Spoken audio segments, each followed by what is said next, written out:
Magandang araw sa inyong lahat at welcome sa aking channel. Ngayong gabi nga ay ginanap na ang ABS-CBN Christmas Special ng Kapamilya Network.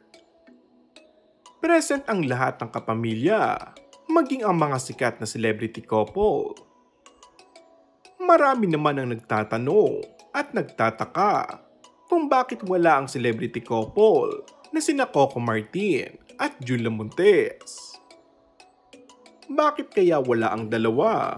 Samantalang taon-taon nga ay halos sila ang nangunguna sa opening number ng ABS-CBN.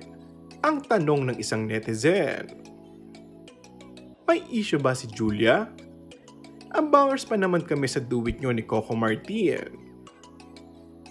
Muli na tuloy na ungkat ang chika ukol sa di umunay pagdadalang tao ng Kapamilya Star sa pangatlong anak nila ni Coco Martin.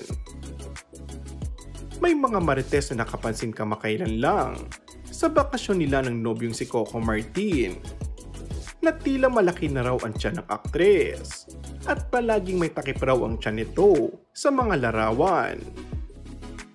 Kaya naman isa rin ito sa mga naging topic ngayong araw sa X. Kaya't maaaring tama ang hula upang makaiwas na rin sa chismis ang dalawa.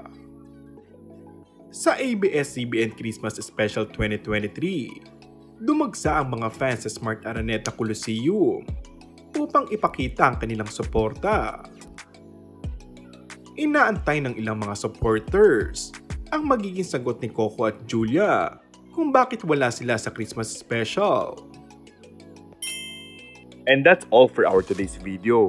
Kung bago ka lang sa aking channel ay mag-subscribe at pindutin na rin ang notification bell. Maraming salamat!